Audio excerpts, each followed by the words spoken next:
What happens when Clomid or Femara doesn't make you ovulate? What do you do next? Today, we talk about that. I'm Dr. Mark Amols, and this is Taco Bout Fertility Tuesday.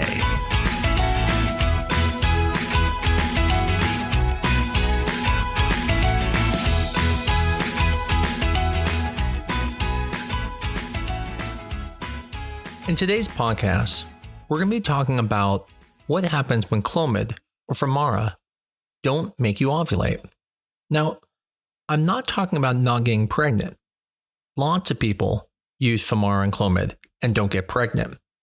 But what we're going to talk about is what happens when you take those medicines and you don't ovulate. So this specific episode is going to be really specific to people who have irregular ovulation, who either don't ovulate or don't ovulate regularly, such as people with polycystic ovarian syndrome or people with irregular periods. Now, if you have a good doctor, your first line treatment should probably be something like Clomid or Femara and timed intercourse. Now, some people may do artificial inseminations with it, and that's fine, but the point is you'll be taking a med like Femara or Clomid to make you ovulate.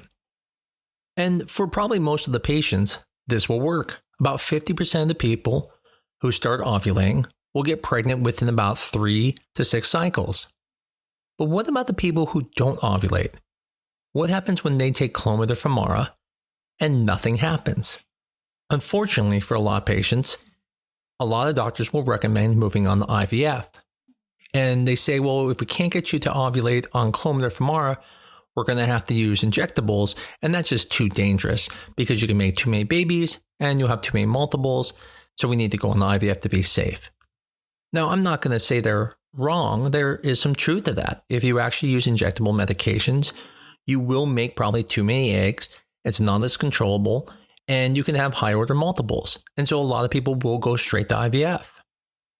Now, some people like myself will use what are called minced-in protocols, where we'll actually add injections with the Femara, and we can then force people to ovulate by giving a little bit of injections, but not so much.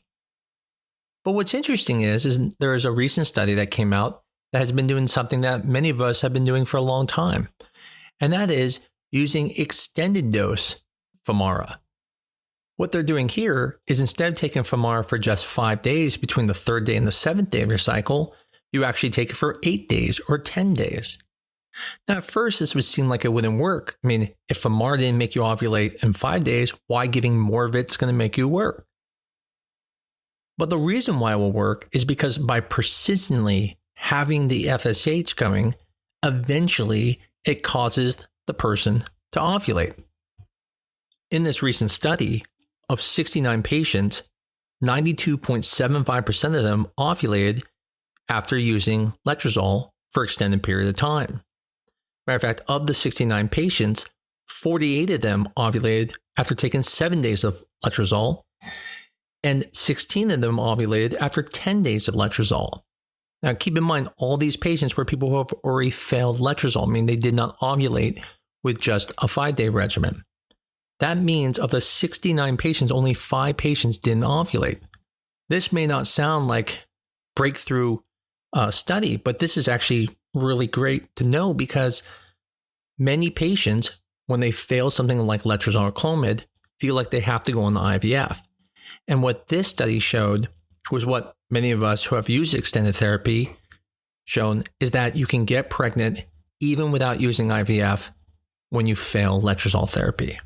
But I would even go a step further and say this should be done before really ever doing IVF unless someone is older and that's PCOS. They may want to do IVF for other reasons. But the one thing we know is patients who have polycystic ovarian syndrome don't do as well with IVF compared to their counterparts. And that's because of the inflammation that's with polycystic ovarian syndrome can actually hurt the embryo quality.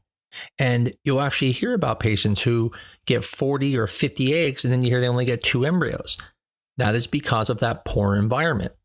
So being able to do something like letrozole is beneficial not just from the standpoint of having an easier treatment, but can actually lead to less frustration and allow you to get pregnant, whereas people with IVF, with PCOS, sometimes have bad outcomes.